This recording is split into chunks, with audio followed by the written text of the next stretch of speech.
Okay, I think it is good to start now. Fine, parents and students, again we are back today.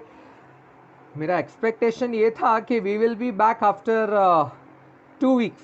Alternate Sundays का plan था, लेकिन बहुत सारे parents मेरे को continuously request कर रहे थे कि सर ये वाला एक सेशन होना चाहिए, बिकॉज कई यूनिवर्सिटीज, कई डीम्ड कॉलेजेस, डीम्ड इंस्टीट्यूशंस का फॉर्म फिलिंग डेट्स नजदीक आ रहा है.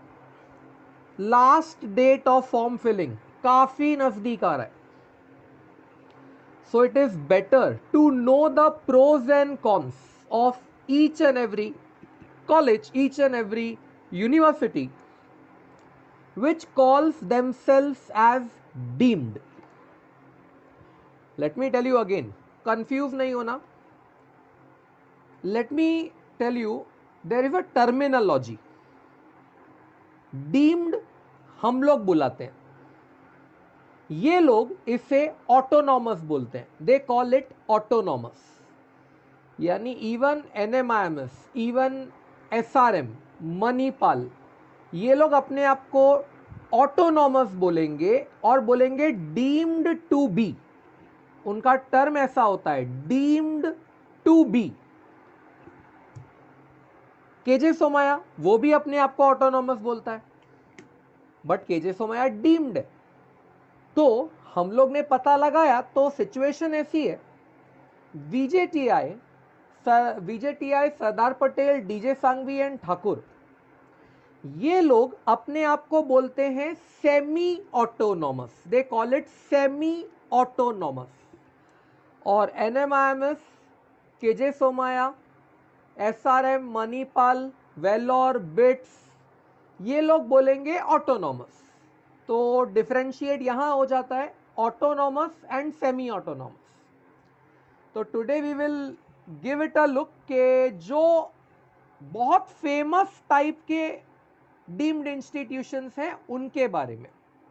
अदरवाइज देखा जाए तो all over India there are innumerable deemed institutes. सबके बारे में बताना पॉसिबल नहीं है.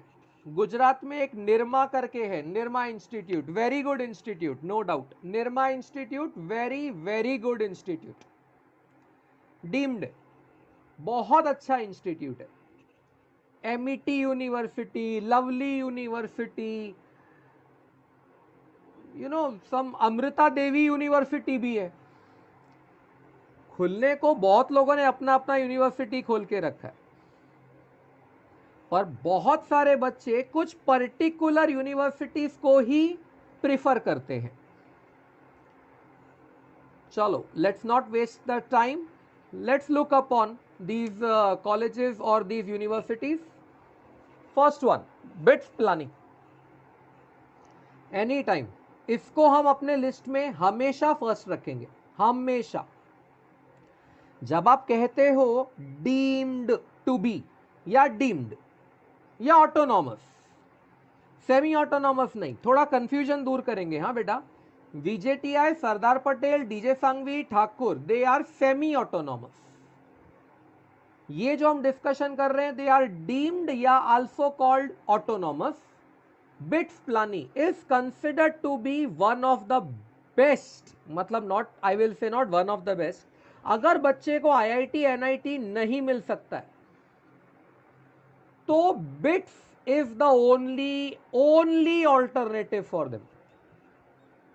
मतलब you can say BITS के प्लेसमेंट्स भी NIT प्लेसमेंट से ऑलमोस्ट इक्वल होते हैं.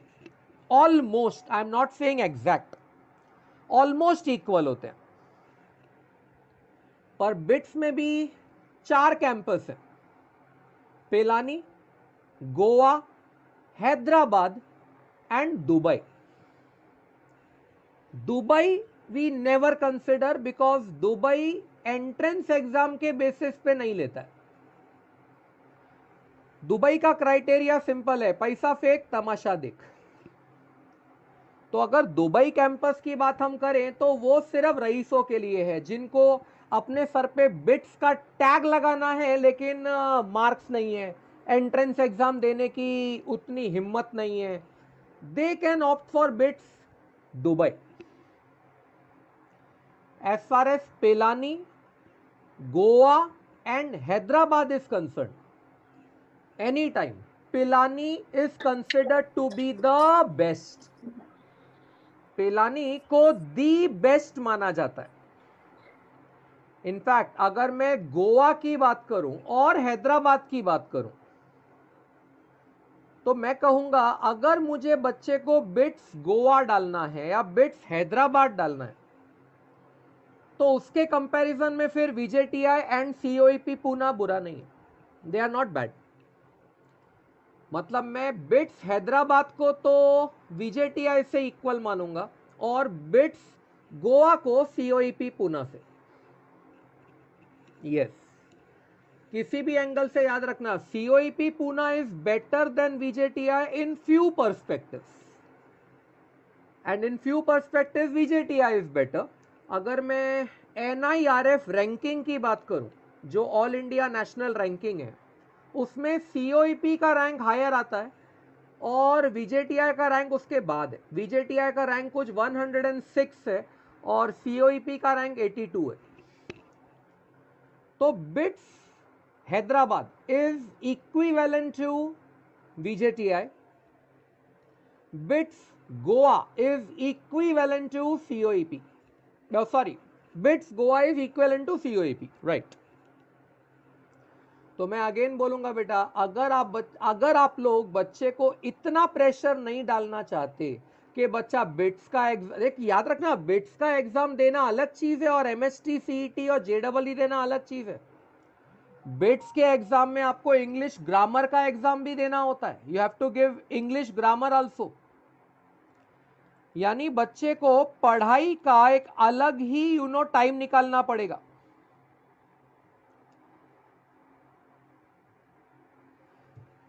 प्लीज राइट नाउ अगर हम लोग डाउट्स ना पूछें तो थोड़ा देर रुक जाएंगे. प्लीज थोड़ा देर डाउट्स के लिए रुक जाएंगे.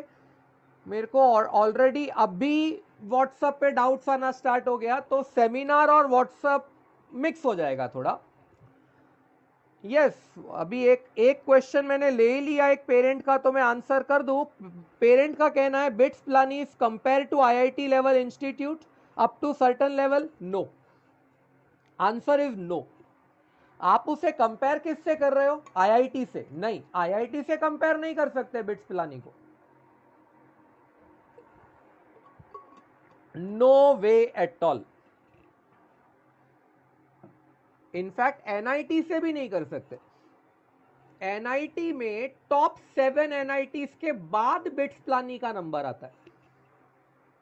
अगर मैं एनआईटी में भी टॉप 7 कंसिडर कर लूं, Trichy is one of the top 7. In fact one of the neatest top, first rank पे त्रिची आता है. एनआईटी त्रिची, ये सब आईआईटी के बाद. पहले आईआईटी गिनाओ, वो भी टॉप 7 टॉप 8 एनआईटी, उसके बाद NIT Trichy, NIT then even ये नागपुर वाला Visvesvaraya, even Surathkal. Very good. Surat नहीं, कंफ्यूज नहीं होना, सूरत नहीं, Surathkal. NIT Surathkal is a very very renowned, मतलब टॉप 7 एनआईटी में गिनाता है. तो अगर मैं पहले 8 आईआईटी जाने दूं, उसके बाद में 7 से 8 एनआईटीज जाने दूं, उसके बाद triple IT Hyderabad. Yes, line से समझो. पहले फर्स्ट 7 to 8 आईआईटीज, उसके बाद 7 to 8 एनआईटीज, उसके बाद ट्रिपल आईटी हैदराबाद, और ट्रिपल आईटी हैदराबाद के बाद you can keep on ranking bits Pilani. तो बिट्स पिलानी को आप आईआईटी से कंपेयर तो कर ही नहीं सकते, इनफैक्ट एनआईटी से भी नहीं. उसके बाद भी ट्रिपल आईटी हैदराबाद और उसके बाद बिट्स पिलानी आता है. Okay, as we have discuss के बिट्स के पास टोटल 4 सेंटर्स हैं, पिलानी, गोवा, हैदराबाद एंड दुबई, मैंने चारों के बारे में डिस्कशन कर ही लिया। दुबई नॉट प्रेफर्ड, क्योंकि वहां पे सिर्फ पैसे वाला जाएगा, उसको मार्क्स से कोई मतलब नहीं है। Hyderabad very good compare to VJTI, मतलब it is equal to VJTI. Goa equal to COEP. Pilani no doubt आप महाराष्ट्र के किसी भी कॉलेज से कंपेयर नहीं कर सकते। अगर मैं डीम्ड में बोलूं, after IITs NITs triple ITs के बाद, तो बिट्स का ही नाम आएगा और किसी का नहीं। अगर आप अगर बच्चे को लगता है, अगर बिट्स में बच्चे का नंबर लग जाता है, बिट्स पिलानी में, हाँ I am again saying BITS Pilani में, nothing better than that. Placements absolutely fantastic. उसके प्लेसमेंट्स रिकॉर्ड में देखो, उसका एवरेज पैकेज जो बच्चे को मिलता है सालाना, एवरेज वही 11.5 लाख जा रहा है। 11.47 लाख का तो एवरेज पैकेज है जो बिरला में मिलता है बिट्स में, और मैक्सिमम 35 लाख। मैंने आपको बोला था ना, एनआईटी का रुतबा अलग है। एनआईटी में maximum package is 55 to 60 lakh maximum, average will be 15 lakh NITs में। लेकिन फिर वही है ना यार, एनआईटीज में जाने के लिए अपने बच्चे का जेडबलई मेंस में 99.8 99.7 परसेंटाइल होना चाहिए। आप 99.5 के साथ भी नहीं घुस पाओगे, पॉसिबल ही नहीं। जितनी सीट्स है, जितना रिजर्वेशंस है, और जितने टाइप्स ऑफ इंजीनियरिंग स्ट्रीम्स हैं, उसको देखते हुए आपको 99.8 या 99.7 के ऊपर जेडबलई मेंस में आएगा तभी एनआईटी लगता है। हाँ, वो अलग बात है कि फिर आप लोग को टेक्सटाइल इंजीनियरिंग, फूड इंजीनियरिंग ऐसा कुछ करना है तो एनआईटी में 98 पे भी लग जाएगा। पर फिर सवाल वही है ना, करना किसको है? टेक्सटाइल, फूड, ये इंजीनियरिंग बहुत कम बच्चों में इंटरेस्ट होता है। ऑयल, सरफेस, बहुत इंजीनियरिंग है, बच्चे लोग को पता भी नहीं है। Petroleum engineering, yes there is. India में स्कोप नहीं है इन सब का, सऊदी में बहुत है, आजकल यूएस में काफी है। सऊदी का तो मैंने सुना है कि ऑयल टैंक्स खत्म होते जा रहे हैं। Back to the Birla institute, placements one of the best. NIT, IIT, triple IT के बाद आई विल काउंट बिरला के प्लेसमेंट्स। एवरेज 11.47 लाख, ये आपको मुंबई का कोई भी कॉलेज नहीं दे सकता है। एवरेज नहीं दे सकता है। जो मैक्सिमम 35 लाख है वो एसपीआईटी देता है, Sardar Patel institute of technology देता है। इसीलिए हम बच्चों को बोलते हैं कि बेटा तुझे बिरला इंस्टीट्यूट नहीं मिला, अगर बिट्स नहीं मिला तो दुनिया खत्म नहीं हो गई। अगर तू सरदार पटेल इंस्टीट्यूट में भी गया, एसपीआईटी में, जो एमएसटी सीईटी स्कोर पे तू जा सकता है, तो एसपीआईटी का भी मैक्सिमम पैकेज 35 लाख ही है। हाँ, एवरेज कम है। एसपीआईटी का एवरेज पैकेज 5 लाख के आसपास आता है, 5 से 6 लाख एवरेज। मतलब अगर एसपीआईटी बोले कि उसके पास 50 बच्चा है, सभी का पैकेज ऐड करो, डिवाइड बाय 50, तो 5 लाख के आसपास आएगा। पर बिट्स में एवरेज 11.47 है, मतलब it will be very good. Almost ज्यादातर बच्चों को 10 लाख के ऊपर पैकेज मिलता होगा। फिर foreign universities definitely Birla institute को हाईली रिकमेंड करती हैं। मतलब अगर आपने बिट्स से बीटेक किया है तो आपको फॉरेन यूनिवर्सिटी से एमएस करने में कोई प्रॉब्लम नहीं आएगा, एब्सोल्युटली कोई प्रॉब्लम नहीं आएगा। कोई भी, जॉर्जिया टेक बोलो, स्टैनफोर्ड बोलो, जॉर्जिया टेक, स्टैनफोर्ड, कोलंबिया, बस मैं 3 नाम लूंगा, मैं इससे ज्यादा लेता नहीं, क्योंकि यूएस के टॉप 3 में यही 3 आते हैं। उसके बाद वाले तो टाइप करने में लगे हुए हैं। ये 3 कभी टाइप नहीं करते, उसके बाद वाले सारे टाइप करने में लगे हुए हैं। और मेरा मानना बहुत सिंपल है, जो टाइप करता है मतलब उसकी क्वालिटी वीक है। बिरला में अगेन डोनेशन सीट्स नहीं है, रिजर्वेशंस नहीं है, मतलब SC ST nothing doing, schedule caste schedule tribe ये कुछ नहीं वहां पे, ओबीसी एनटी नोमैडिक ट्राइब विमुक्त जाति कुछ नहीं। Birla institute will take purely on merit. जो आपके बिट्स का स्कोर होगा बिट सेट का, उसी के बेसिस पर एडमिशन है। डोनेशन देने की ट्राई नहीं कर सकते, नॉट पॉसिबल, कोई मिलेगा ही नहीं आपको वहां डोनेशन लेने वाला।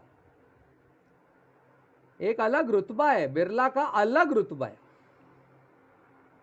यही हालत तो मुंबई की भी है।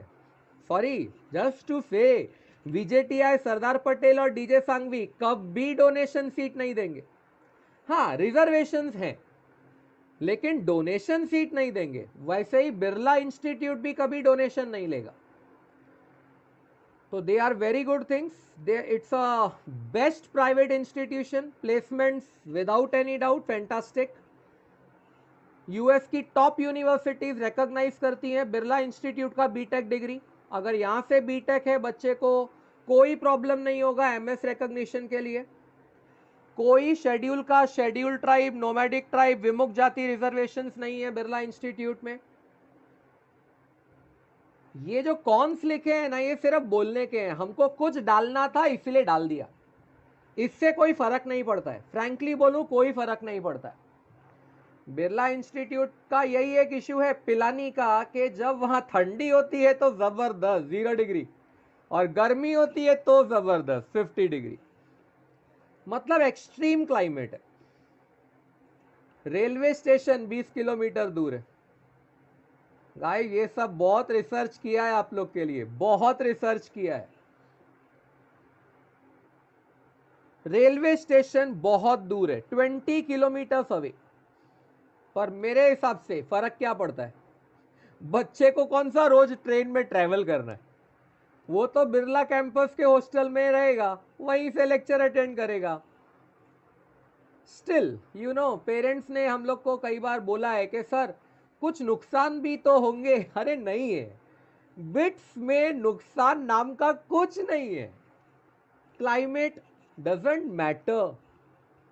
मैं दिल्ली वाला हूं, मैं -4 में रह चुका हूं दिल्ली में, -2 -3 में रह चुका हूं। तो 0 क्या है। फीस 4.37 लाख फर्स्ट ईयर की, ऑलमोस्ट 4.5 लाख पकड़ लो ना। Fees will be 4.5 lakh for 1 year. 4 साल का टोटल खर्चा आपको 15 लाख के आसपास आएगा।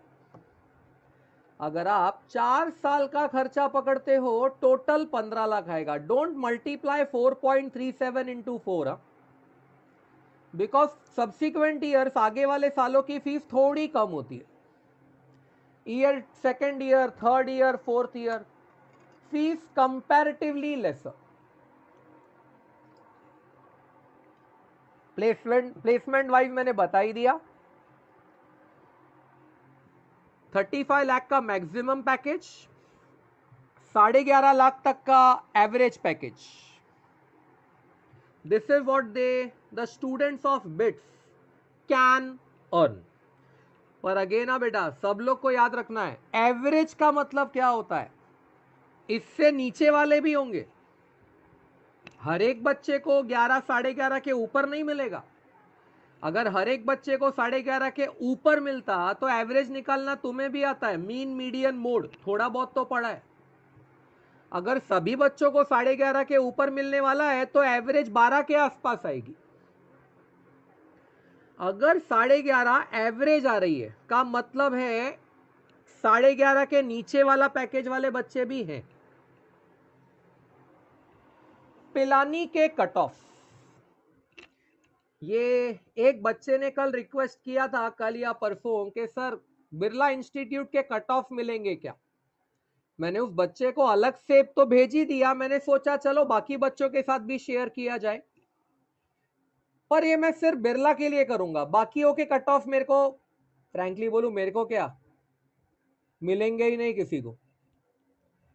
क्यों? क्योंकि बाकी सारे डीम्ड इंस्टीट्यूट आधी से ज्यादा सीट मैनेजमेंट कोटा में भरते हैं, और जब कोई मैनेजमेंट कोटा में सीट भरता है ना, याद रखना वो अपने अपने कट ऑफ कभी रिलीज नहीं करेगा, लेकिन बिरला इंस्टीट्यूट अपने कट ऑफ सीना ठोक के रिलीज करता है, क्योंकि वो डोनेशन पे कोई लेता ही नहीं है।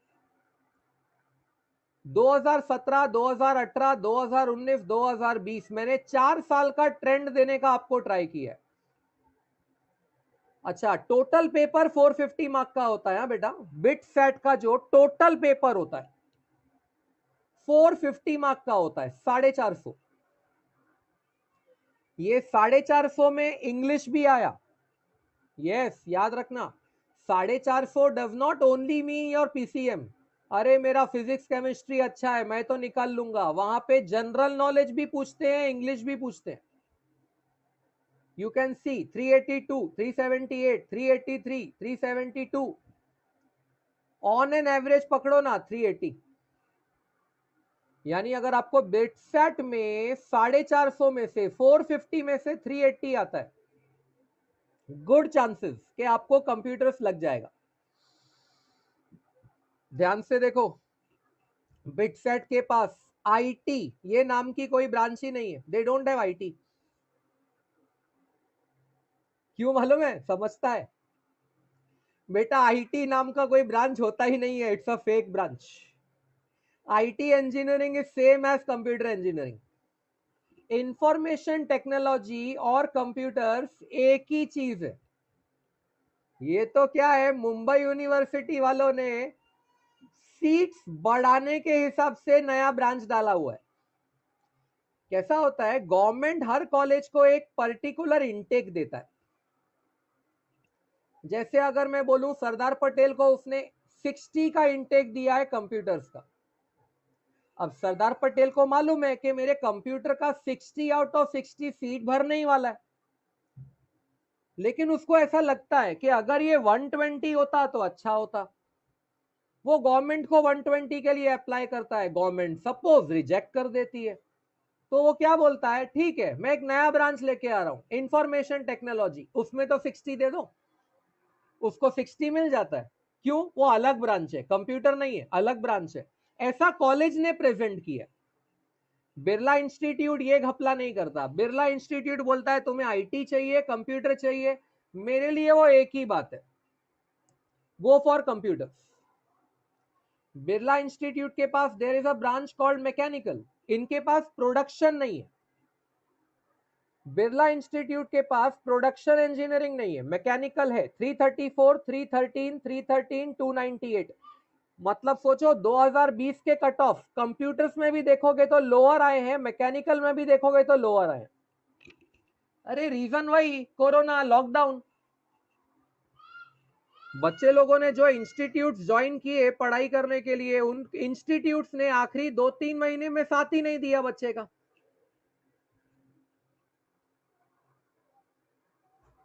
लास्ट ईयर हुआ, बहुत बड़े इश्यू हुए हैं लास्ट ईयर। अभी मैं आप लोग को क्या बताऊं, लास्ट ईयर बहुत बड़े बड़े इश्यू हुए। जब इन बड़े बड़े इंस्टीट्यूट्स ने पढ़ाना बंद कर दिया, बोले कि लॉकडाउन है, हमने तो बच्चे से सिर्फ मई महीने तक की फीस ली थी, अब एग्जाम अगर अक्टूबर में होगा तो हम हमारी जिम्मेदारी नहीं है पढ़ाने की। ये सब जब करना स्टार्ट किया तो अप्रैल में मैंने फ्री पढ़ाना चालू किया था। 250 बच्चों को मैंने फ्री पढ़ाया था, फ्री। इसमें नांदेड़, धुले, भीड़, पता नहीं कहां कहां के बच्चे आए थे। मुंबई के भी थे, बहुत सारे थे। मुंबई के आईआईटी पेस के, एलेंस के, चैंपियन के, स्पेक्ट्रम के भरे पड़े थे। 4 महीना फ्री पढ़ाया, अप्रैल, मई, जून, जुलाई। अगस्त में वो इंस्टीट्यूशंस ने मेरी ऐसी बैंड बजा दी, मतलब दे टॉर्चर्ड मी। अगर मैं बंद नहीं करता वो फ्री लेक्चर तो शायद मेरा शार्पवेल खत्म हो जाता। तो ये बिट्स चैट का भी जो लोग पढ़ा रहे थे उन्होंने भी यही किया। तो you can see cut off नीचे आए, कहा 300 2013 के नीचे कभी मैकेनिकल का कट ऑफ गया नहीं, लेकिन 2020 में यही कट ऑफ 298 पे आ गया, सीधा 300 के नीचे आ गया। कंप्यूटर्स का 378 था लास्ट 2018 में, पर 2020 में 372 आ गया। सर 6 मार्क का ही डिफरेंस है। बच्चे को पूछो जो एग्जाम देता है 6 मार्क मतलब कितना होता है, पूछो उसको, पता चलेगा। Electrical and electronics, they have a branch called electrical and electronics. Pure electronics नहीं, electrical and electronics. Parents and बच्चों को बता दूं, कई पेरेंट्स को नहीं पता होगा, सर इलेक्ट्रिकल और इलेक्ट्रॉनिक्स की पढ़ाई में फर्क क्या है। ये जो इलेक्ट्रिकल होता है ना, इट इंक्लूड्स डिवाइसेस जो हाई वोल्टेज और हाई पावर पे चलते हैं। मतलब you can say train is running on 25,000 volt. जरूरी नहीं, अगर कोई डिवाइस 100 वोल्ट पे भी चलता है, 200 वोल्ट पे भी चलता है, तो वो इलेक्ट्रिकल माना जाता है। और अगर कोई डिवाइस लेसर वोल्टेज पे चलता है तो वो इलेक्ट्रॉनिक्स माना जाता है। जैसे आपका मोबाइल, आपके मोबाइल का चार्जर कभी चेक करोगे ना, 9 वोल्ट टू 5 वोल्ट, 5 वोल्ट से लेके 9 वोल्ट तक का आपका मोबाइल चार्जर होता है। ये जो लैपटॉप है, laptop it is 20 volt. Laptop 250 volt नहीं ले सकता, 250 वोल्ट नहीं ले सकता। लैपटॉप लेगा तकरीबन 20 वोल्ट। उसके चार्जर पे देख लेना, लैपटॉप के चार्जर पे स्पेसिफिकेशन लिखा हुआ है। मुंबई यूनिवर्सिटी क्या करती है, इलेक्ट्रिकल ब्रांच अलग रखती है, इलेक्ट्रॉनिक्स ब्रांच अलग रखती है। इलेक्ट्रिकल में बच्चों को सिखाएगी वही डिवाइसेस जो हाई वोल्टेज हाई पावर पे चलते हैं। इलेक्ट्रॉनिक्स में सिखाएगी वो डिवाइसेस जो लो पावर लो वोल्टेज पे चलते हैं। बिरला इंस्टीट्यूट क्या करता है, दोनों पढ़ाता है, इसी कोर्स में दोनों पढ़ेगा। यही तो बिट्स का फायदा है ना। बिरला इंस्टीट्यूट बच्चे को ओवरऑल मास्टर बनाने की ट्राई करता है। कंप्यूटर आईटी कुछ नहीं है, एक ही है। मैकेनिकल प्रोडक्शन कुछ नहीं है, एक ही है। इलेक्ट्रिकल इलेक्ट्रॉनिक्स अलग अलग नहीं है, एक ही है। अच्छा, एक अलग ब्रांच डाल दिया उसने, इलेक्ट्रिकल एंड इंस्ट्रूमेंटेशन। ये जो आपको इलेक्ट और इंस्ट दिख रहा है, that is electrical and instrumentation. Yes, इसका कट ऑफ देखोगे ध्यान से, मैकेनिकल से हायर है। अगर मैकेनिकल 298 तो ये 323। इवन इलेक्ट्रॉनिक्स का हायर था। केमिकल और सिविल और मैन्युफैक्चरिंग ये लोअर है। केमिकल इंजीनियरिंग, सिविल और मैन्युफैक्चरिंग, इसमें आप देखोगे कट ऑफ काफी लोअर है। ये जो मैन्युफैक्चरिंग इंजीनियरिंग आप देख रहे हो ना, this is nothing but production. हमारे मुंबई यूनिवर्सिटी में इसे प्रोडक्शन इंजीनियरिंग बोलते हैं। एक मिनट ना गाइस, एक मिनट। हेलो सर, मैं कर रहा हूं सर, मैं सेमिनार में हूं, सुबह से सेमिनार में हूं। मैं आपको 6:30 नहीं, कोई बात नहीं, 6:30 मेरा 6:30, हाँ चलेगा। आप कभी फ्री होंगे सर, आप कभी चलेगा। मैं आपको 8 o'clock फोन करता हूं सर, 8 o'clock। जी सर, जी सर, बाय सर।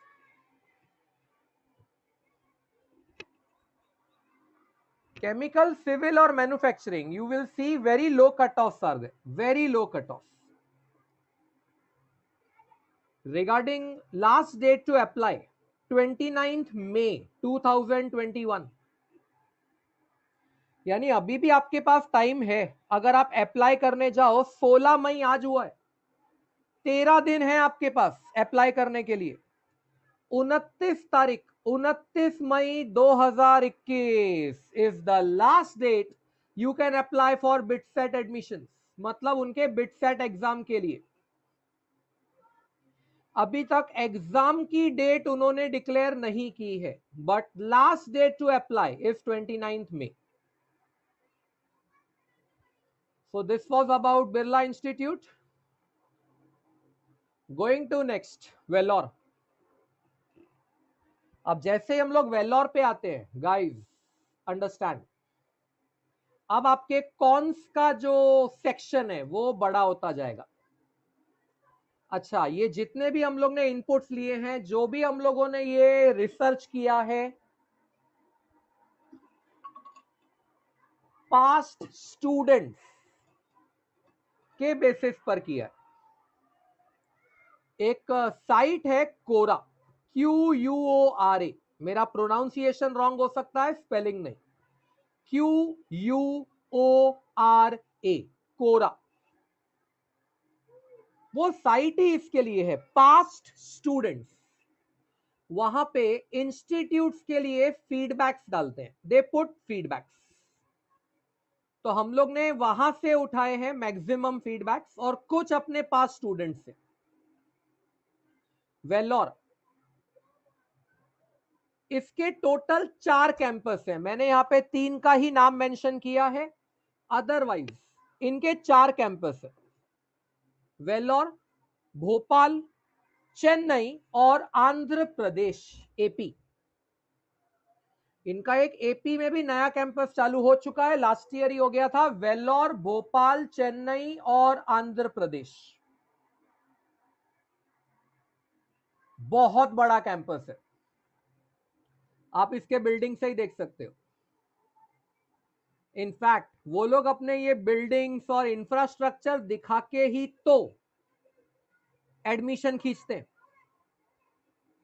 इनके पास ऐसी ऐसी इंफ्रास्ट्रक्चर, बिल्डिंग्स वगैरह होती हैं जो डीजे सांघवी के पास नहीं है, सरदार पटेल के पास नहीं है. इसीलिए बच्चे सोचते हैं शायद वेल्लोर ज्यादा अच्छा होगा, पर ऐसा नहीं है. हाउएवर, यहां पर कैंपस बहुत बड़ा है, infrastructure is fantastic, absolutely super. Discipline wise Vellore institute को माना जाता है. ऐसा कहते हैं कि वहां का जो हॉस्टल है, वहां 8 बजे डोर क्लोज हो जाता है, दरवाजा बंद. अगर कोई बच्चा बाहर गया है तो उसे किसी भी हालत में 8 बजे के पहले पहले अंदर आना ही होगा. ब्रांच चेंज ऑप्शन है वेल्लोर में, मतलब वीआईटी में. यानी अगर आपको फर्स्ट ईयर में सपोज इलेक्ट्रॉनिक्स मिला है और आपका बच्चा फर्स्ट ईयर में बहुत अच्छा परफॉर्म करता है, बहुत अच्छा, तो सेकेंड ईयर में वो उसे एक ब्रांच अपग्रेड करने का ऑप्शन देते हैं. पर याद रखना, इतना बड़ा ऑप्शन नहीं मिलेगा कि बच्चा मैकेनिकल में है तो सीधा कंप्यूटर में आ जाएगा, इतना बड़ा नहीं. 1 ब्रांच अप, यस, वो लोग बोलते हैं 1 ब्रांच अप. यानी सपोज अगर कोई बच्चा इलेक्ट्रिकल है तो उसे इलेक्ट्रॉनिक्स में डाल देंगे, इलेक्ट्रॉनिक्स में है तो टेलीकम्युनिकेशन में डाल देंगे, एक ब्रांच ऊपर करेंगे. डेटा साइंस में है तो कंप्यूटर इंजीनियरिंग में डाल देंगे. तो वेल्लोर में ये ऑप्शन है कि ब्रांच चेंज मिलता है. व्हेन आई से कॉन्स, बेटा बहुत सारे. एक तो इनके पास जबरदस्त मैनेजमेंट कोटा है, जबरदस्त. इनफैक्ट जो भी बच्चा वीआईटी के एंट्रेंस एग्जाम में, VIT ट्रिपल ई पूरा नाम है एग्जाम का, जो भी इनके एग्जाम में स्कोर भी करे ना करे करे, वो लोग ऐसा नहीं कि अच्छा तुम्हारा ये मार्क्स आया है, तुम्हें हमने कंप्यूटर इंजीनियरिंग सीट दे दिया, ऐसा नहीं है. वो तुम्हें काउंसलिंग के लिए बुलाते हैं, they will call you for counselling. Yes, ये वेल्लोर का, मणिपाल का, SRM का ट्रेंड है, they will call you for counselling. वो आपको बुलाएंगे, आपके साथ VIT का एक मैनेजमेंट का पर्सन बैठेगा. अब आगे आप समझ जाओ, जब कोई आपके साथ इस तरह बैठेगा मैनेजमेंट का, वो क्यों बैठ रहा है? वो आपसे बार्गेन करने के लिए बैठ रहा है। आप बोलोगे मेरे बच्चे का स्कोर इतना आया है, उसे ना एआई में आर्टिफिशियल इंटेलिजेंस चाहिए, पर आप तो उसे इलेक्ट्रॉनिक्स दे रहे हो। वो टेबल पे शुरू हो जाएगा, अच्छा आप इतना दो तो आपको ये कर देंगे, कंप्यूटर दे देंगे। वीआईटी के पास मैनेजमेंट कोटा बहुत ज्यादा है, ऑलमोस्ट 50% से ज्यादा एडमिशन ये लोग मैनेजमेंट कोटा में ही लेते हैं। हॉस्टल ओवर क्राउडेड है, ऐसा स्टूडेंट्स बोलते हैं पास्ट ईयर के, कि जहां एक रूम में 2 बच्चे के रहने की कैपेसिटी है, वहां 3-3 4-4 बच्चा रह रहा है। रीजन वही है कि देखो, बहुत सिंपल सी बात बताता हूं, इन मुंबई आल्सो जब हम कहीं पढ़ाते हैं ना, क्लास ओनर हमको हमेशा बोलता है, मैं तो टीचर हूं, क्लास ओनर मेरे को हमेशा बोलता है, अनुराग देख तेरे को ना मैं 50 बच्चे का क्लासरूम दे रहा हूं ना, इसमें पढ़ने वाले 10 ही बच्चे मिलेंगे तेरे को, 40 लोग तो तेरे को बेकार ही मिलने वाले। तू 40 की चिंता नहीं कर, वो लोग पढ़े नहीं पढ़े अपने को फर्क नहीं पड़ता, ये 10 लोग पे ध्यान दे, बस हो गया।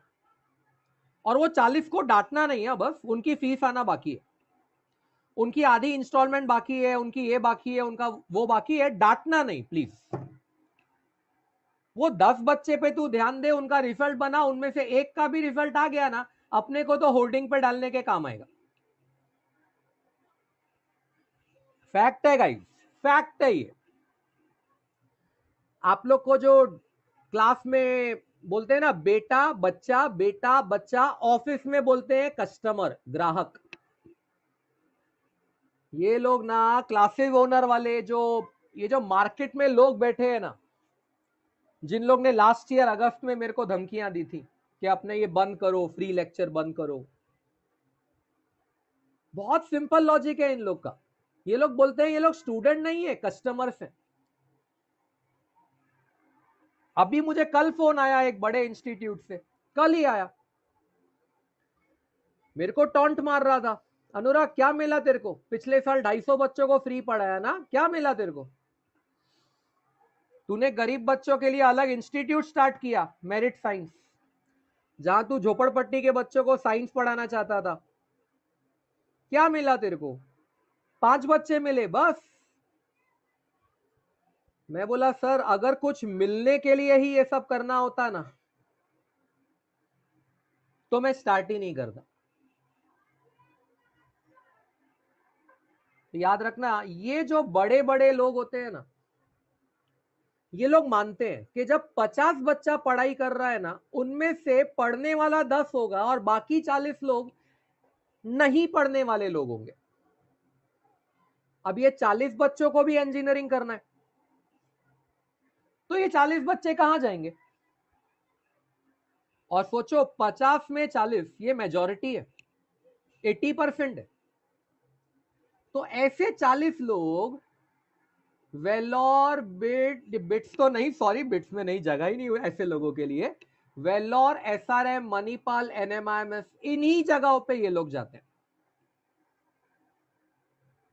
क्योंकि ये लोग सीधा टेबल पे ऑफर करते हैं कि मार्क्स छोड़ यार, तू बता तेरे को क्या चाहिए, उतना पैसा फेंक और तमाशा देख। डीम्ड टू बी यूनिवर्सिटी, ये कोई ठीक है, ये तो अभी इसको मैं कॉन्स नहीं बोलता, लेकिन ठीक है। हाँ, ये हमने कोरा पे बहुत पढ़ा है, स्टाफ है साउथ इंडियन बायस, मतलब वहां जो साउथ इंडियन बच्चा होगा ना, उसको एक अलग प्रेफरेंस मिलती है। कई बार टीचर्स मैंने सुना है वहां पे साउथ इंडियन में ही अंदर पढ़ाना स्टार्ट कर देते हैं, फिर नॉर्थ इंडियंस को बोलना पड़ता है, सर नहीं समझ में आ रहा है आप क्या बोल रहे हो। होता है, वेलोर इंस्टीट्यूट में ऐसा हुआ है, नहीं हुआ होता तो कोरा साइट पे स्टूडेंट्स ये नहीं लिखते। तो वहां मैनेजमेंट कोटा बहुत ज्यादा है, जिसकी वजह से वहां पे वीक बच्चा बहुत होगा, वीक एंड एवरेज बच्चे का क्राउड वहां बहुत ज्यादा होगा। ऐसे में सोच लो अगर हमारा बच्चा पढ़ने वाला है, हमने वीआईटी के नाम से चलो वहां डाल दिया, लेकिन पेरेंट्स भी मानते हैं ना, संगत, बचपन से मुझे तो मेरे माँ बाप ने सिखाया है बेटा, गलत संगत में मत जाना, do not go in wrong company, कभी गलत संगत में मत जाना। जहां ज्यादातर बच्चा पैसा भर के आया हो, अपने बच्चे को वहां संगत क्या मिलेगी? फीस 2 लाख प्लस 1,20,000, मतलब you can say 3,20,000 per year. Hostel और मेस की फीस लिखी है मैंने नीचे 1,20,000, और ट्यूशन फीस 2 लाख, यानी 3,20,000 इसकी फीस आएगी। अलग अलग करके इसलिए लिखा है कि अगर कोई बच्चा वेल्लोर में ही रहता है तो उसे हॉस्टल या मेस करने की जरूरत नहीं है। जहां तक प्लेसमेंट्स का सवाल है, एवरेज देखो बहुत कम है, 4.5 लाख। इतनी एवरेज तो मेरे को ठाकुर कॉलेज दे देता है कांदीवली का। इतना एवरेज पैकेज तो मेरे को ठाकुर कॉलेज कांदीवली ही दे देता है, तो उसके लिए मैं वेल्लोर क्यों जाऊं? माइक्रोसॉफ्ट, हाँ एग्री, वेल्लोर में माइक्रोसॉफ्ट जॉब देने आया है, लेकिन बेटा यही माइक्रोसॉफ्ट तो सरदार पटेल में भी आया है, डीजे सांघवी में भी आया है। हाँ फैक्ट है, माइक्रोसॉफ्ट डीजे सांघवी में भी आया है प्लेसमेंट्स के लिए, और सरदार पटेल में भी आया। तो जो चीज मुझे अंधेरी और पार्ला में मिल रही है, उसके लिए मैं वेल्लोर क्यों जाऊं? और ऑब्वियसली सरदार पटेल और डीजे सांघवी तक पहुंचने के लिए बच्चा पढ़ाई करेगा, और अगर बच्चा ज्यादा मार्क्स लाता है तो उसको वेल्लोर जाने की जरूरत ही क्यों है?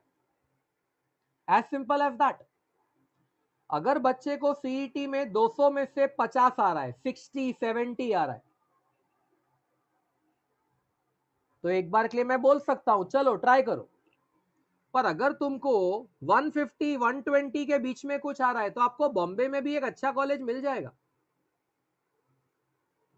As far as Vellore institute की डेट्स आर कंसर्न, 20 मई इसका लास्ट डेट है बेटा अप्लाई करने का, ज्यादा टाइम नहीं बचा है, 4 दिन। Last date to apply for Vellore VIT 20 May. Exams will be held on 28 29 31 of May, online proctored mode. नीचे देखो सामने से बोलते हैं वो लोग काउंसलिंग डेट। ऐसी कोई काउंसलिंग विजेटीआई नहीं करता है, सरदार पटेल नहीं करता है, काउंसलिंग नहीं करता है। ये तेरा मार्क्स है, इतना तू डिजर्व करता है, ये रहा तेरा सीट, खत्म बात। ये लोग काउंसलिंग करते हैं। अरे काउंसलिंग क्यों करने का है? बच्चे ने एग्जाम दिया है, मार्क्स के बेसिस पे एडमिशन देना रे बाबा। इसके 4 कैंपस मैंने नीचे मेंशन किए हैं, Vellore, Chennai, Andhra Pradesh, Bhopal. Next one SRM, SRM university.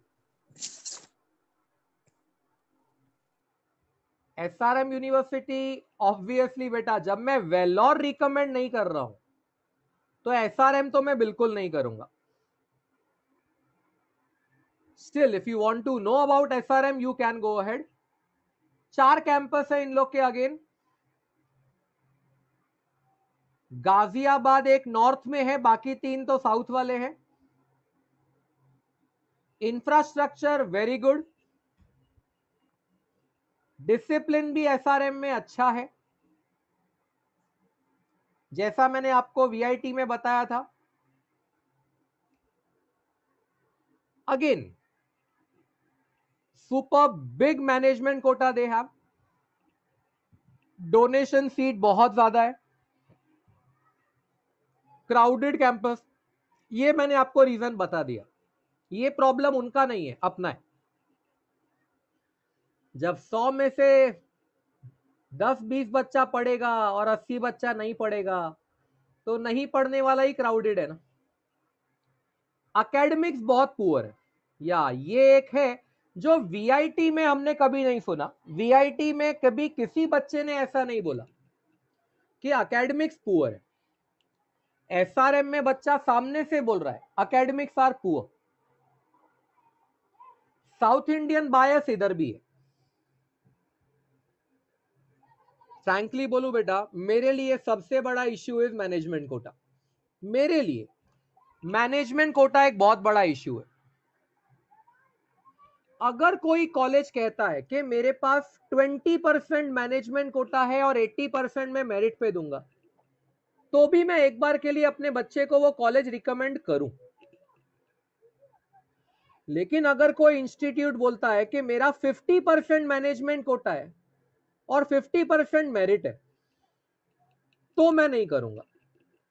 In fact SRM और वीआईटी और मणिपाल का कोई परसेंटेज भी नहीं है, 50 का 70% भी मैनेजमेंट कोटा हो सकता है, तो मैं तो रिकमेंड नहीं करूंगा। Fees wise tuition fees 2.5 lakh, hostel mess का 1 lakh. Placements wise maximum package बेटा यहां पे मैक्सिमम ही 10 लाख है। एसआरएम का जो मैक्सिमम पैकेज वही 10 लाख है। अबे डीजे सांघवी 25 लाख का मैक्सिमम पैकेज देता है। यहां विले पार्ला का डीजे सांघवी 25 लाख का मैक्सिमम पैकेज दे रहा है। सरदार पटेल 35 लाख दे रहा है और एसआरएम मैक्सिमम पैकेज 10 लाख दे रहा है। कौन जाएगा रे? एवरेज 3.5 लाख ठाकुर से भी गया गुजरा है। ठाकुर फिर भी 4.5-5 लाख रुपए का एवरेज देता है, तो इसकी प्लेसमेंट्स वीक है गाइस। अदरवाइज वीक बच्चों के लिए, जिन लोग को बॉम्बे कॉलेजेस नहीं मिल सकते, उनके लिए ठीक है। एसआरएम अपना एंट्रेंस एग्जाम 2 फेजेस में ले रहा है। पहले फेज का एप्लीकेशन 19 तारीख तक ही है, 19 मई तक भरा जा सकता है। सेकंड फेज के लिए फॉर्म भरने में आपको टाइम है 20 जुलाई तक का। फेज 2, मेरे से वो टाइप करने में मिस्टेक हो गया, phase 2 will be 20 July. Again I will show you this screen, बहुत इंपॉर्टेंट है। मैं कहूंगा मत जाना मत जाना मत जाना, रेस्ट आपकी चॉइस है। एनएमआईएमएस सबसे नजदीक आप लोग के लिए पार्ला में। एनएमआईएमएस, इसके इंजीनियरिंग कॉलेज को मुकेश पटेल बोलते हैं। We call it Mukesh Patel. Guys थोड़ा सा बैकग्राउंड समझ लो। एनएम इनका जो फोर्टे है एमबीए है। They are masters of MBA. 2 campus है इनके पास, विले पार्ला और Shirpur. Very good infrastructure, no doubt. इनका जो सबसे बड़ा प्लस पॉइंट है, आई विल से, अगर किसी बच्चे को एमबीए करना है फ्यूचर में, मालूम है ना एमबीए का कैट एग्जाम क्लियर करना कितना डिफिकल्ट है। अगर बच्चों को मालूम है कि उनका कैट एग्जाम, एनबीए एनएम का भी जो एंट्रेंस एग्जाम है क्लियर करना कोई आसान काम नहीं है। लेकिन मुकेश पटेल बोलता है अगर आप मेरे यहां से बीटेक करोगे तो आपको एमबीए करने के लिए एंट्रेंस एग्जाम देने की जरूरत ही नहीं है। तो सोचो ऐसा क्यों कहता होगा। गाइस उनका मेन फोकस एमबीए ही है। उनको बीटेक कोर्सेज में कोई इंटरेस्ट नहीं है, नो इंटरेस्ट इन बीटेक। आप है ना पास्ट ईयर्स के रिकॉर्ड्स चेक करो, चाहिए तो पिछले 10 साल के। जो बच्चे कैट क्लियर करते हैं ना, एंट्रेंस एग्जाम्स फॉर एमबीए, यही साल का लास्ट ईयर का ले लो, टाइम्स ऑफ इंडिया में आया था कि जिन 10 बच्चों को या 9 बच्चों को 100 परसेंटाइल आया इन कैट, 100%। उनमें से 8 बच्चे तो बीटेक वाले थे। नॉर्मली एमबीए क्या होता है, कॉमर्स वालों का है, लेकिन जो इंजीनियर होते हैं वो भी बीटेक करते हैं। तो एनएमआईएमएस को क्या लगा कि जब इंजीनियर्स को ही एमबीए करना है तो क्यों ना मैं ही इंजीनियरिंग का इंस्टीट्यूट डाल दूं। उन्होंने इंजीनियरिंग का इंस्टीट्यूट डाल दिया। अब उनके पास एक कोर्स है called MBA tech. MBA tech क्या है पता है ना? वो बोलता है 3 साल में मैं तुम्हारा इंजीनियरिंग कंप्लीट कर दूंगा और 2 साल में एमबीए, मतलब तुम 5 साल में you will be completing your MBA tech. बहुत अच्छा ऑफर है, बहुत अच्छा ऑफर है। पर मेरे माइंड में कभी कभी आता है कि अगर बच्चे का 3 साल बाद मन बदल गया तो? अगर बच्चे ने 3 साल इंजीनियरिंग बीटेक कोर्स करने के बाद सोचा कि नहीं मेरे को इंजीनियरिंग फील्ड में ही आगे जाना है, तो बच्चा फंस गया। याद रखना, फिर वो एमएस नहीं कर सकता, they can not do MS then, क्योंकि यूएस से एमएस करने का शर्त है कि आपका बीटेक 4 ईयर का होना चाहिए। Your BTech graduation degree should be of 4 years, और ये तो 3 साल में एमबीए बीटेक करवाएगा। अच्छा, इसके पास दूसरा कोर्स भी है जहां पे ये 4 साल में बीटेक करवाता है, दूसरा कोर्स भी है। अब नीचे देखो, they have a tie up, in fact they have 2 tie-ups not 1। उनका 2 यूएस यूनिवर्सिटीज के साथ टाई अप है एमएस के लिए। Don't worry, Georgia tech, Stanford, Columbia के साथ नहीं है। अब आप खुद सोचो, कैन यू इमेजिन, आप लोग सब लोग 11वीं 12वीं जो पढ़ रहे हो, you are studying in 11th and 12th, majority of you have joined classes जिन्होंने आपको इंटीग्रेटेड कोर्सेज करके दिया। इंटीग्रेटेड कोर्सेज वालों ने आपको 11 12 के किसी कॉलेज के साथ टाई अप करके आपका एडमिशन करवा दिया। जिस कॉलेज के साथ आपका टाई अप करवाया, जरा उस कॉलेज के बारे में सोचो कि अगर क्लासेस वाले लोगों ने उसके साथ टाई अप नहीं किया होता, अगर क्लासेस वाले लोगों ने उनके साथ टाई अप नहीं किया होता, तो क्या उस कॉलेज में बच्चे होते? Answer is no. मैं जानता हूं बॉम्बे में ऐसे बहुत सारे colleges, Prakash college, Nirmala college, Alpha college, बहुत सारे। इन सारे कॉलेजेस में कभी जाके देखो, एक बच्चा नहीं मिलेगा, सब क्लासेसों में बैठे हुए हैं। क्यों? मतलब जब 11वीं में एडमिशन होता है, क्या बच्चा अपने एडमिशन फॉर्म पे ये कॉलेज का नाम नहीं लिखता है?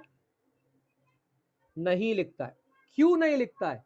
अरे ये कॉलेज का औकात ही नहीं है, sorry to use this word, sorry to use this word, ये कॉलेजेस का उतना कैलिबर ही नहीं है कि बच्चा इनका नाम अपने फॉर्म में लिखे। बच्चा लिखता है रूपारेल, साठे, भवंस, मिठीबाई, ये सब लिखता है। ये Prakash college, Alpha college, Lords college, Nirmala college, SVP college, ये सब नहीं लिखता है। तो जो कॉलेजेस टाई अप करते हैं, वो कॉलेजेस की क्वालिटी क्या होगी, और उनको टाई अप की जरूरत क्यों पड़ी? Why they needed to get tie up? बड़ा क्वेश्चन है गाइस, ये बहुत बड़ा क्वेश्चन है कि उन्होंने टाई अप क्यों किया, और उन्होंने किया तो किया, ये कॉलेज ने भी क्यों किया।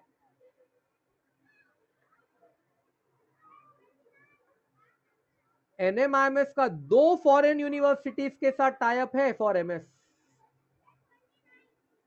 मतलब वो बच्चे को क्या बोलेंगे, तू बीटेक में जैसा परफॉर्म करता है कर बेटा, चिंता नहीं कर, हमारा टाई अप है।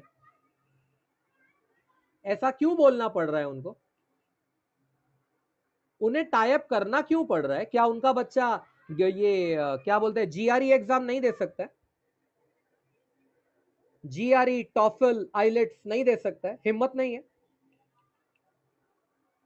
और अगर उनके बच्चे उस कैलिबर के हैं कि जीआरई दे सकते हैं, तो तुम्हें टाई अप की जरूरत क्यों है?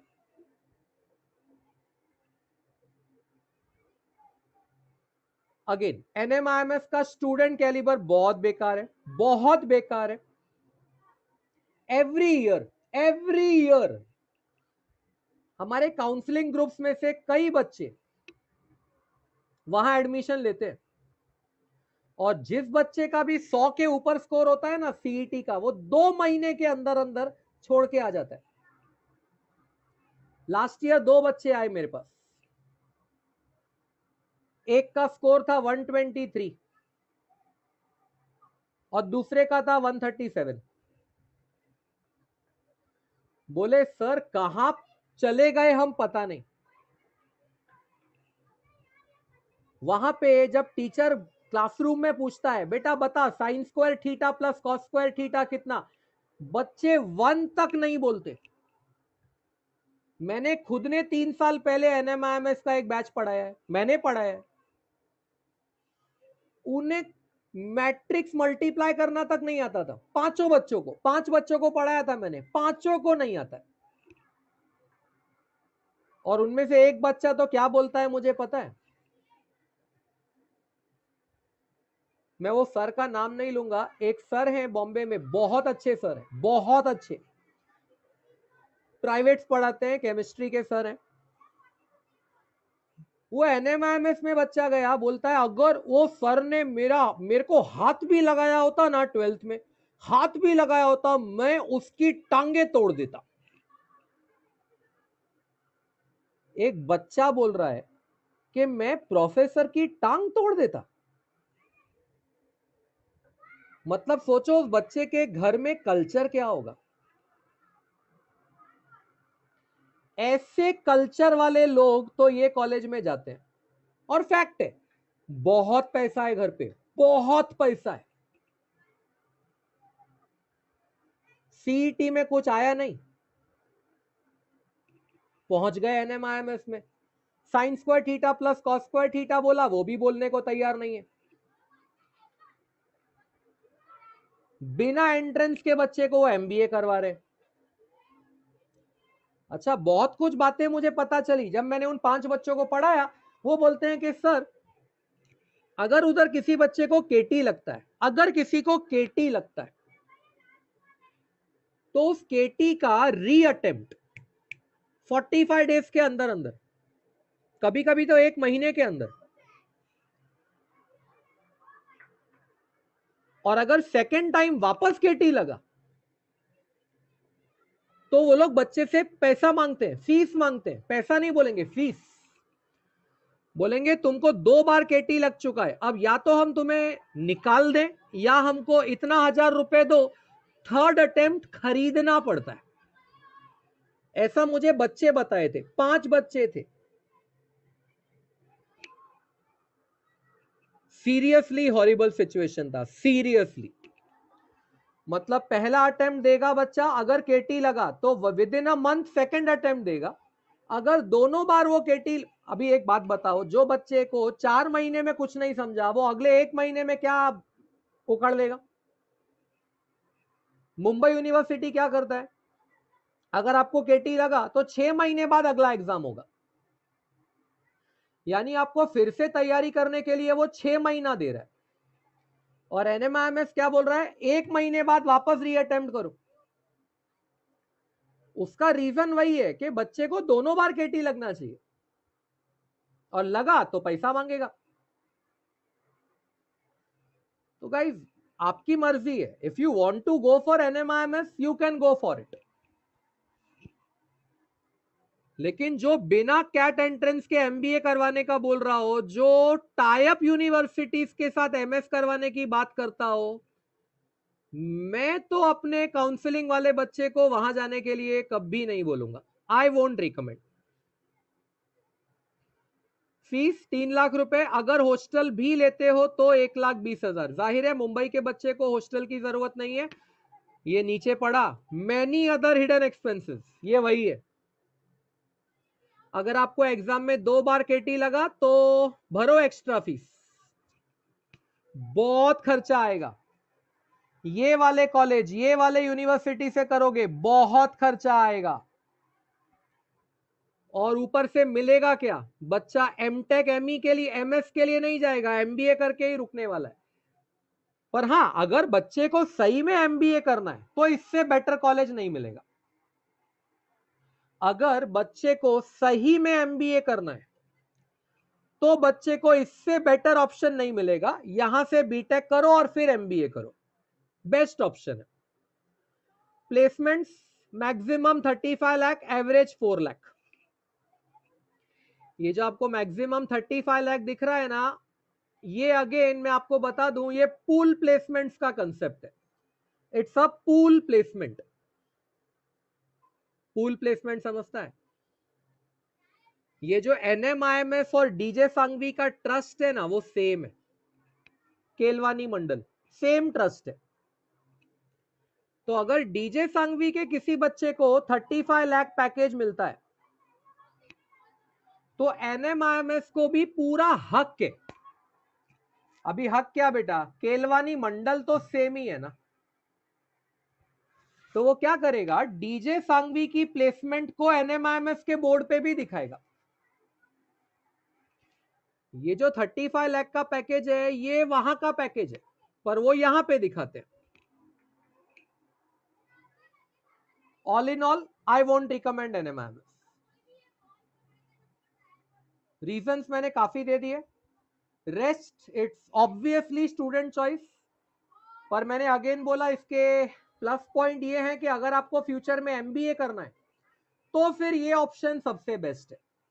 बिना कैट एंट्रेंस प्रेशर के you can go for this. इसका last date for online registration 17 June, 1 महीना है तुम्हारे पास।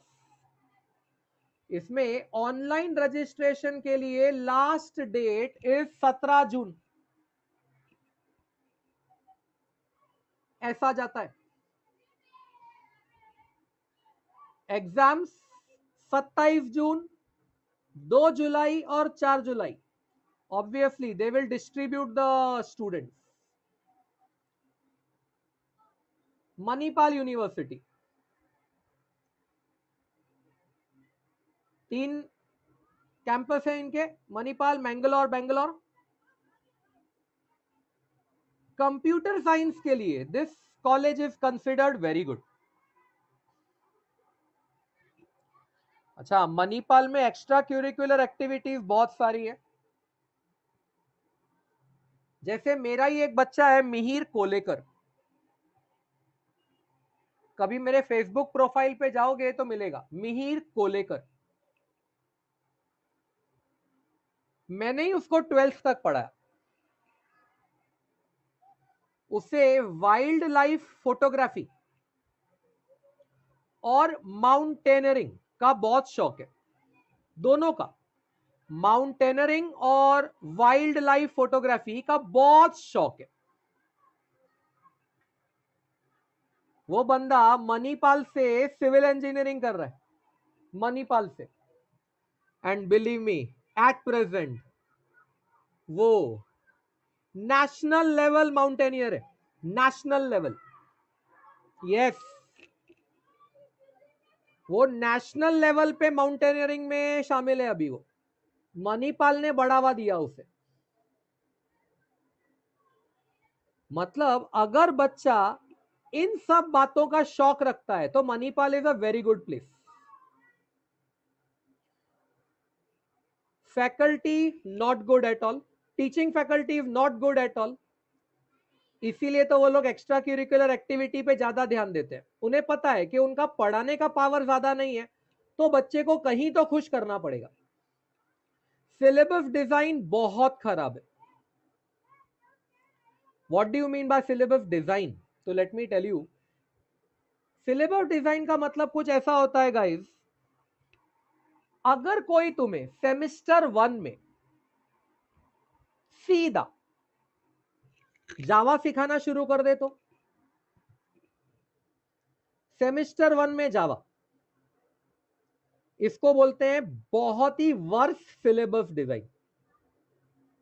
आइडियल सिलेबस ऐसा बोलता है कि पहले बच्चे को सी पढ़ाओ, सी लैंग्वेज, फिर सी प्लस प्लस पढ़ाओ, और उसके बाद जावा, उसके बाद पाइथन।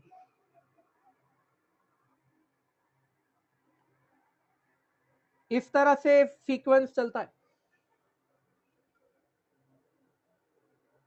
लेकिन ये लोग क्या करते हैं, बस बच्चे को दिखाना है कि यार मैं तेरे को बहुत हाई फंडू पढ़ा रहा हूं, स्टार्ट में ही जावा।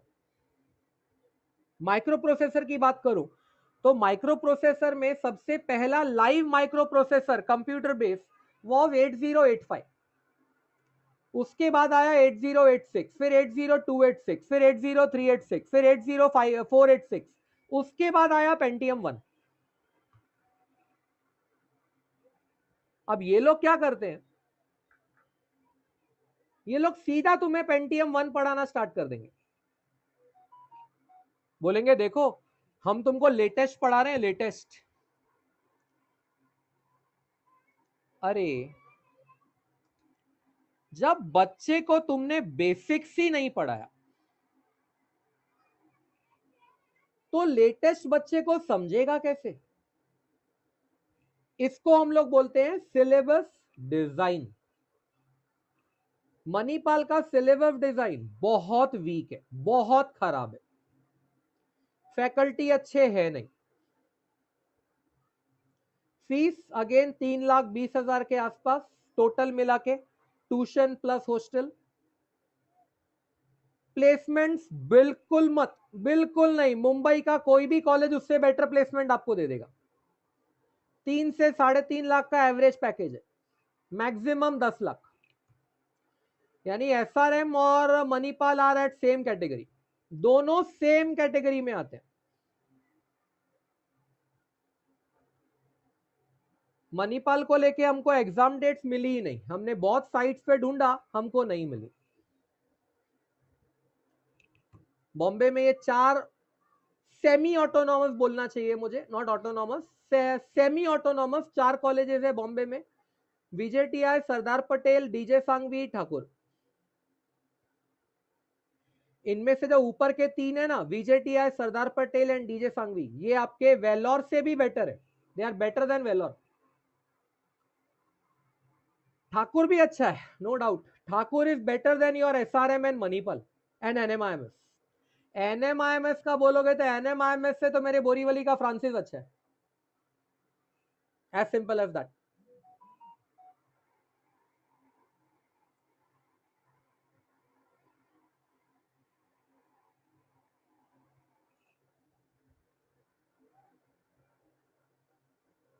As far as deemed is concerned, guys, it is not so easy कि बच्चा 4 साल घर से दूर रहेगा, मुश्किल है। आज का ही टाइम देख लो, माँ बाप मानेंगे शायद मैं जो बोलूंगा वो, शायद सुबह जब तक आप बच्चे को खुद से उठाते नहीं हो, बच्चा खुद उठता नहीं है, आपको बच्चे को उठाना पड़ता है। खाना खाने के लिए आपको याद दिलाना पड़ता है, बेटा टाइम हो गया खाना खा ले। अगर वो हॉस्टल में रह रहा है तो क्या हालत होगा? सुबह सुबह कौन उठाएगा? अपने कपड़े खुद धोने हैं। अच्छा, हॉस्टल का खाना देखा है कभी? सूख जाओगे। इन सिंपल वर्ड, 4 साल अपने घर से दूर रहना आसान नहीं है। फीस 2 से 3 गुना। जहां तक मैं आपको बताऊं, ठाकुर की फीस 1.5 लाख रुपए साल की, 1.5 साल का। डीजे सांघवी का फीस 1,94,000 पर ईयर। और इनमें से कोई भी कॉलेज आपको हॉस्टल प्लस कॉलेज मिला के 3.5 लाख मांग रहा है। तो मैं तो डबल पे कर रहा हूं ना यार, ऑलमोस्ट डबल। अच्छा, ये जो एसआरएम, मणिपाल और वेलोर है, ये तो ऐसे कैंपस हैं, आप जब गेट से बाहर निकलोगे ना कैंपस के, आपको लिटरली बोलता हूं कोई शॉपिंग, घूमने का कुछ नहीं मिलेगा। उजाड़ वीरान जगहों पे ये कैंपस बने होते हैं। इन लोग को जगह ही वैसी चाहिए ना। आपने कभी महिंद्रा के होटल्स देखे? क्लब महिंद्रा के होटल्स देखे? क्लब महिंद्रा के होटल्स ऐसी ऐसी जगहों पर हैं, इंसान चाहे भी तो बाहर जाके रेस्टोरेंट में खाना नहीं खा सकता है, उनका ही खाना पड़ेगा। मैं क्लब महिंद्रा मेंबर हूं, इसलिए मुझे पता है हालत खराब होती है, और उनका खाना महंगा है, बहुत महंगा है। तो क्लब महिंद्रा इतना दूर क्यों बनाता है? क्योंकि गाइस, क्लब महिंद्रा को सारी फैसिलिटीज देनी है। दो स्विमिंग पूल्स, वारका वाला रिसोर्ट देखो क्लब महिंद्रा का, गोवा में एक वारका करके है, 2 swimming pools, badminton courts, 450 rooms. My God, इतना बड़ा। तो यही हालत बेटा वेलोर, मणिपाल, एसआरएम की है, इवन एनएमआईएमएस, पर एनएमआईएमएस इतना बड़ा नहीं। इन लोग को इतनी बड़ी खुली जगह मिलेगी कहां? जाहिर है वीराने में, एकदम दूर, शहर से दूर। यानी अगर बच्चे की किसी दिन ऐसी हालत खराब हो गई, तबीयत वबीयत बहुत ज्यादा खराब हो गई, फर्स्ट एड तो दे देगा आपका ये डीम्ड यूनिवर्सिटी, लेकिन हॉस्पिटल जाने में कितना टाइम लगेगा वो सोचो। Compare to that, Mumbai will give you better facilities, better support system, and Mumbai university all over the world recognised है। जबकि ये वेलोर, मणिपाल, एसआरएम इतना रिकॉग्नाइज्ड नहीं है। ठीक है, कुछ अच्छी बातें भी हैं कि बच्चा हॉस्टल स्टे में इंडिपेंडेंट हो जाता है, दुनिया मतलब पूरे देश के हर प्रांत के बच्चे से मिलता है, इंफ्रास्ट्रक्चर अच्छा मिलता है। लेकिन एक बात बताओ, बच्चे की पढ़ाई इंपॉर्टेंट है या ये सब? मैं मानता हूं पढ़ाई। इंडिपेंडेंट बनाना तो बच्चे को 21 साल के बाद भी बना सकते हो, 21-22 साल के बाद भी बना सकते हो। मैं क्या इंडिपेंडेंट नहीं हूं? 16 साल का था जब मैंने ट्यूशंस लेना स्टार्ट किया। यस, 10th पास किया, इमीडिएटली मैंने 8th-9th के ट्यूशन लिए। इंजीनियरिंग कर रहा था तब 11वीं-12वीं के ट्यूशन लेता था। मैंने तो अपना टीचिंग ईयर 2000 में स्टार्ट किया था, पढ़ाना 2000 में, जब मैं 12th पास आउट हुआ था। उसके पहले घर में छोटी मोटी ट्यूशन ले लेता था। तो क्या मैं इंडिपेंडेंट नहीं हुआ? मेरे हाथ में जो मेरा सबसे पहला मोबाइल आया था ना, वो सेकेंड ईयर इंजीनियरिंग में आया था। कौन सा मालूम है? नोकिया 1100। फैक्ट है, नोकिया 1100। तो गाइस, इंडिपेंडेंट बनाने के लिए जरूरी नहीं है बच्चे को 17-18 की उम्र में इंडिपेंडेंट बना दोगे, नॉट नेसेसरी। पहले बच्चे को ढंग से पढ़ा तो लो। So this was all about your deemed universities and all. Myself, Professor Anurag Gupta. I am not only a teacher, guys. I am not only a teacher. I am an ex-senior software engineer, Oracle and Sintel. अगर आपको लगे कि मैं किताबी कीड़ा हूं, नहीं नहीं नहीं नहीं नहीं, प्रैक्टिकल लाइफ के साथ जी चुका हूं। I was a senior software engineer, Oracle and Sintel. America का सर्वर हैक किया था 2007 में, 2007 में यूएस का सर्वर हैक था मेरा, मैंने किया था। एचडीएफसी बैंक का जो सॉफ्टवेयर है उसका वन ऑफ द डेवलपर हूं मैं, I am one of the developer. Flexcube नाम है वो सॉफ्टवेयर का। I am one of the 300 engineers थे उस टीम में,